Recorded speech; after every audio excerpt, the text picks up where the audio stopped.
Jingzhou शहर के बीचों बीच मैंने एक अप्लायंस रिपेयर शॉप खोली थी। दुकान के बाहर एक बड़ी सी साइन लगाई जिस पर लिखा था, हम हर चीज रिपेयर करते हैं, ऊपर से स्पेसशिप और स्पेस स्टेशन, नीचे तक एयरक्राफ्ट कैरियर और न्यूक्लियर सबमरीन। जो भी इलेक्ट्रिसिटी पर चलता है वो हमारे लिए कुछ नहीं। मुझे क्या पता था कि एक दिन सच में कोई मिलिट्री वाला आ धमकेगा। उस दिन मैं दुकान में बोर बैठा था, तभी अचानक एक बेहद एलिगेंट शार्पली ड्रेस्ड औरत ने दरवाजा धकेल कर खोला। उसके चेहरे पर एक अजीब सी गंभीरता थी, जैसे वो यहाँ मजाक करने नहीं आई थी। सर, क्या आप सच में सब कुछ रिपेयर करते हैं? बिल्कुल करते हैं, मैंने मुस्कुराते हुए कहा। Nuclear submarine, aircraft carrier, space station, बड़े ऑर्डर्स पर डिस्काउंट भी मिलता है। ऑनेस्टी की गारंटी है। तो बताइए, आपको क्या रिपेयर करवाना है, न्यूक्लियर सबमरीन या एयरक्राफ्ट कैरियर? वो मेरी बात सुनकर जरा भी नहीं मुस्कुराई। बिना एक पल घुमाए उसने अपना ब्रीफकेस टेबल पर रखा और खोल दिया। अंदर एक चीज थी जो दिखने में बैटरी जैसी लगती थी, लेकिन जैसे ही मेरी नजर उस पर पड़ी मैं सीधा होकर बैठ गया। वो केयरफुली प्रोटेक्टिव फोम में लिपटी हुई थी। उसके ऊपर माइक्रोस्कोपिक सर्किट्स थे, छोटे छोटे क्रिस्टल जो एक कॉम्प्लेक्स नेटवर्क में एक दूसरे से जुड़े हुए थे। अगले ही पल मेरा दिमाग एकदम अलर्ट हो गया। ये क्या है? एक लिथोग्राफी मशीन का कैलिब्रेशन सेंसर मॉड्यूल, उसने सपाट आवाज में कहा। एक एक्सपेरिमेंट के दौरान पावर ओवरलोड हो गया, सेंट्रल कार्बन नीडल अरे जल गई और टूट गई। हमारे प्रोजेक्ट टीम को इसकी तुरंत जरूरत है। उसका नाम था चेन किंच। वो लॉन्ग एकेडमी ऑफ साइंसेज में रिसर्चर थी। उस एक्सीडेंट की वजह से पूरा प्रोजेक्ट ठप पड़ गया था। देश के कई स्पेशलाइज्ड इंस्टीट्यूशंस पहले ही हाथ खड़े कर चुके थे कि इसे जल्दी रिपेयर करना नामुमकिन है। अगर वो पूरी तरह लाचार न होती तो इस छोटी सी अजीब दुकान में कभी कदम न रखती। मिस,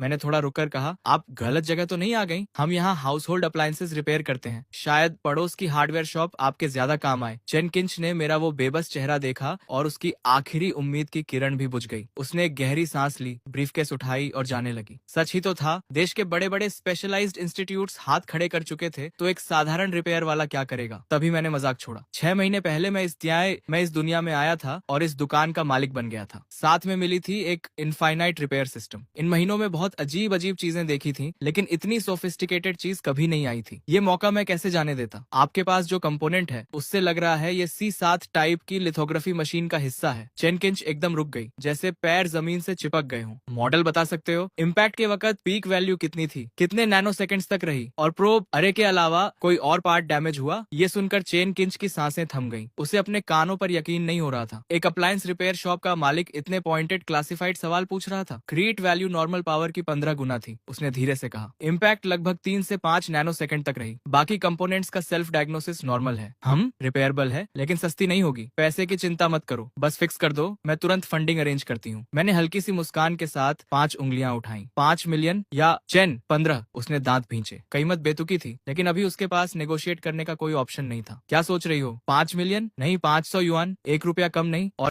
500 युआन, 1 रुपया कम नहीं, और मेनली इसलिए क्योंकि इसे रिपेयर करने में बहुत इलेक्ट्रिसिटी लगेगी। 500 युआन? सच में? चेन पूरी तरह ठगी सी खड़ी थी। उसे लगा जैसे रियलिटी हिल गई हो। वो हड़बड़ाकर फोन निकालकर QR कोड स्कैन करने लगी। Instant payment received, 500 yuan. ये देखकर मैं खुलकर मुस्कुरा दिया। बिना जल्दबाजी के एंटी स्टैटिक ग्लव्स पहने, टेबल पर एक साफ सफेद कपड़ा बिछाया और बड़े आराम से मॉड्यूल को बॉक्स से निकाल कर रख दिया। System activate. अगले ही पल मेरे सामने एक इन्फॉर्मेशन पैनल अपीयर हुआ। Repairable item detected. C7 type lithography machine का calibration sensor module, damage level 88%, repair plan analysis complete. सब तैयारी करके मैं एक धूल भरी शेल्फ की तरफ गया और एक ग्लास आर्मर्ड बॉक्स उठाकर लाया। जैसे ही बॉक्स खुला, चेन किंच की आंखें फटी की फटी रह गईं। ये क्या है? उसे लगा था कि कोई सीक्रेट वेपन निकलेगा, लेकिन अंदर था एक बेतरतीब ढंग से मॉडिफाइड सोल्डरिंग आयरन, एक house hold hot air gun, एक इलेक्ट्रिक किचन मिक्सर और जगह जगह से बटोरा हुआ जंकयार्ड का सामान। बॉस, आप इस कबाड़ से मेरी फोटोलिथोग्राफी मशीन का पार्ट रिपेयर करने वाले हो? घबराओ मत, मैंने मुस्कुराते हुए कहा। ये सब इक्विपमेंट फैमिली एयरलूम है। अपोलो मिशन के जमाने में इससे पार्ट्स पॉलिश होते थे। लिथोग्राफी मशीन न होती तो मैं इसे निकालता भी नहीं। Apollo mission? चेन किंच के मुंह का कोना फड़का। पछतावा तो था कि यहाँ आई क्यों, लेकिन अब कोई चारा नहीं था। एक बार और ट्राई तो करना ही था। मैंने हेयर ड्रायर उठाया और मॉड्यूल पर चलाने लगा। न कोई हीट थी, बस हल्की सी ओजोन की स्मेल। लेकिन तभी चेन किंच ने हैरान होकर देखा कि माइक्रोमीटर स्केल सर्किट्स में कुछ हो रहा था। ये क्या है? इलेक्ट्रो डिट्रैक्शन इफेक्ट की रिवर्स रिएक्शन। एक स्पेसिफिक फ्रीक्वेंसी को पल्स में कन्वर्ट करके मेटालिक ट्रे की मेमोरी रिस्टोर की जा रही है। सिंपल वर्ड्स में उसे उसकी ओरिजिनल शेप याद दिलाई जा रही है। चेन अभी इस झटके से उभरी भी नहीं थी कि मैंने वो सोल्डरिंग आयरन प्लग इन कर दी। उसकी टिप पर एक बारीक नीडल लगी थी और वो धीरे धीरे रेड हॉट होने लगी। चेन का दिल फिर से तेज धड़कने लगा। इस जलती हुई नीडल से क्या करोगे? लेकिन मेरे चेहरे पर उस वक्त जो कॉन्सेंट्रेशन थी वो मैंने पहले कभी नहीं दिखाई थी। नीडल एकदम स्टिल थी। बहुत धीरे धीरे मैं उसे डैमेज प्रोब अरे के पास ले गया। जैसे ही टिप पास आई, एक बेयरली विजिबल इलेक्ट्रिक आर्क क्रैकल करने लगा। चेन ने वो नजारा देखा जो वो जिंदगी में कभी नहीं भूलेगी। आंखें बंद करो, मैंने कहा, ये बस कोल्ड एटम ग्लास है। लॉन्ग इंस्टीट्यूट के रिसर्चर्स इतने इंप्रेशनेबल क्यों होते हैं, जैसे कोल्ड एटम ग्लास पहले कभी देखा ही नहीं। लेकिन ये टेक्नोलॉजी, हम तो इसे फ्यूचर टेक्नोलॉजीज के आर्टिकल्स में लिखने से भी डरते हैं। चेन की आवाज कांप रही थी। उसे लग रहा था जैसे दशकों की मेहनत से बनाए गए साइंस के विजन को इस आदमी ने कबाड़ से तहस नहस कर दिया हो। ठीक है, आखिरी स्टेप, प्रोब नेटवर्क और माइक्रोमीटर सर्किट्स रीबिल्ड करना है। चेन उसे देखती रही, आंखें चौड़ी। मैंने एक बिस्किट टिन से कुछ पाउडर निकाला, एक छोटी सी ग्लास वायल में डाला, फिर उसमें एक विस्क डुबोकर ऑन कर दिया। ये अल्ट्रासोनिक सस्पेंशन नेबुलाइजेशन है। ओह, तुम जानते हो? लगता है तो है, मतलब रिसर्चर बुरे नहीं हो तुम। मैंने हल्की सी स्माइल दी और सोल्डरिंग आयरन ऑन की। एक स्पेशल मैग्नीफाइंग ग्लास के थ्रू चेन ने देखा कि जले हुए बेसिक सर्किट्स लाइटनिंग स्पीड से खुद को रिपेयर कर रहे थे और रिपेयर्ड सर्किट्स पहले से भी ज्यादा परफेक्ट थे। कुछ देर बाद मेरे माथे पर पसीने की बारीक बूंदें आ गईं। हो गया, मानना पड़ेगा, इस चीज की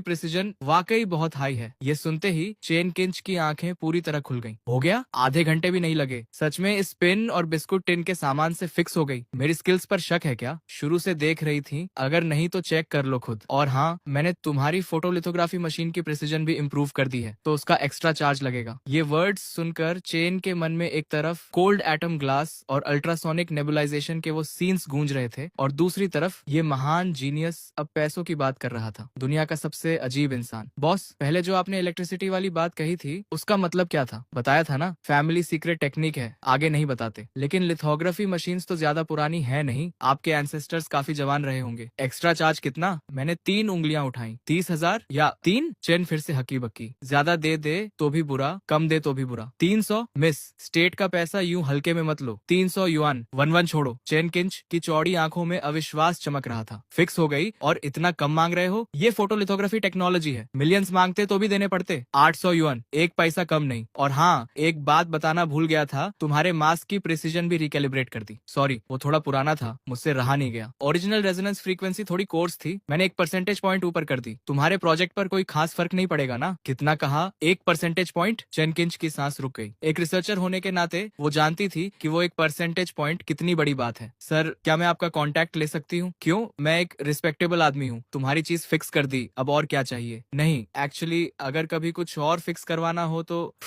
मुझे पता है, डर है कि रिपेयर होल्ड नहीं करेगी और मुझे ढूंढ नहीं पाओगी। नहीं, ऐसा नहीं, घबराओ मत, दुकान यही है, जब चाहो आ जाओ। अगर ठीक से फिक्स नहीं हुई तो 800 युआन वापस। चेन किंच के होठों का कोना एक बार खिंचा, फिर वो रिपोर्ट फाइल करने के लिए पलट गई। लेकिन जैसे ही बाहर निकली, फोन बजा। स्क्रीन पर नाम था डायरेक्टर जू। जैंगलिंग शू, कहाँ हो तुम? मैंने फोटोलिथोग्राफी मशीन का मॉड्यूल रिपेयर करवाने को नहीं कहा था। डायरेक्टर, चिंता मत करो, फिक्स हो गई, वापस लेकर आ रही हूँ। फिक्स हो गई? कहाँ करवाई? एक अप्लायंस रिपेयर शॉप में। लाइन पर एक लंबी खामोशी छाई, फिर धीरे से आवाज आई, कहाँ हो? मैं खुद आता हूँ। सड़क पर रिसर्च इंस्टीट्यूट की कार तेज रफ्तार से भागी जा रही थी। जो का चेहरा सफेद पड़ा हुआ था, ब्रीफकेस गोद में पकड़ी थी, नसें तनी हुई थी। वो जानता था डायरेक्टर अब ब्लास्ट करेगा, लेकिन उसका दिमाग बार बार उस कबाड़नुमा टूल्स और उस अजीब दुकान वाले की तरफ जाता था। उसे लगा जैसे कोई हास्यास्पद सपना देख आई हो। इंस्टीट्यूट के गेट पर पहले से सारी प्रोजेक्ट टीम्स के रिसर्चर्स जमा थे। जैसे ही कार रुकी, भीड़ टूट पड़ी। लिंचू, क्या मॉड्यूल फिक्स हो गया? दिखाओ जल्दी, हमारा प्रोजेक्ट और नहीं रुक सकता। फिक्स हुई? शायद। या तो हुई या नहीं हुई। ये शायद क्या है? और कहाँ फिक्स करवाई? स्पेशलिस्ट एजेंसी ने तो महीनों लगने की बात कही थी। अप्लायंस रिपेयर शॉप में। पूरी भीड़ की सांसें थम गई। Appliance repair shop photolithography machine की? ये क्या नॉनसेंस है? जैंगलिंग शू, तुम्हारा दिमाग तो ठीक है ना? जैंगलिंग शू कांप रही थी, आंखों में आंसू आने वाले थे। बस,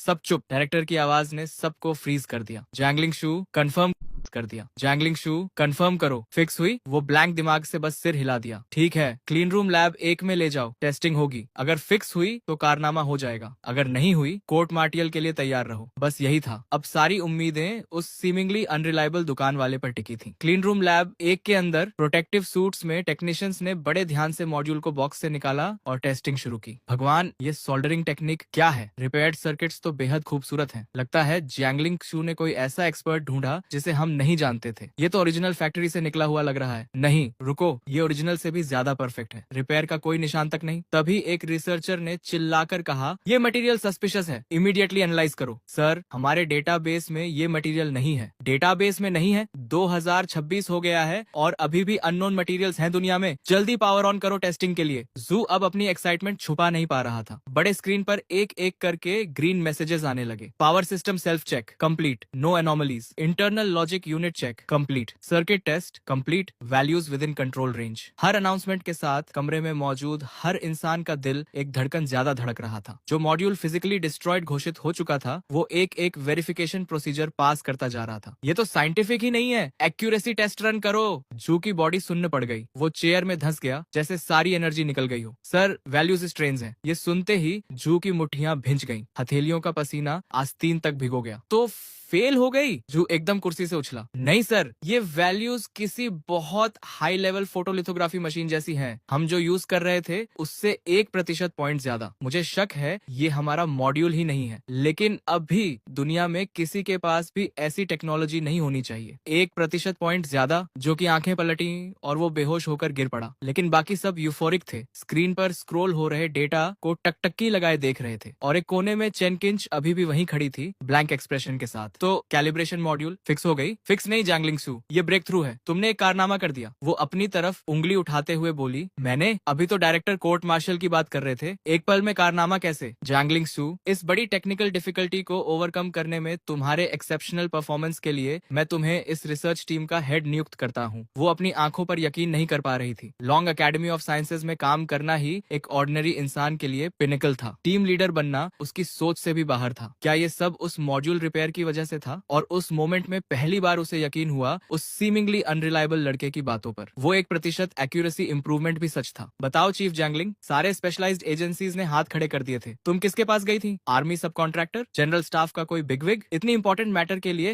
हम भी पर्सनली जाकर थैंक्स करना चाहते हैं। मैं झूठ नहीं बोल रही, सच में एक छोटी सी लोकल रिपेयर शॉप में फिक्स हुई। रिपेयर स्टैंड, टीवी फिक्स करना भी कॉम्प्लिकेटेड है वहाँ। हम फोटोलिथोग्राफी मशीन की बात कर रहे हैं। लिंक्सू, मजाक कर रही हो ना? बिल्कुल नहीं, उस वक्त सच में कोई चॉइस नहीं थी, इसीलिए वहाँ गई।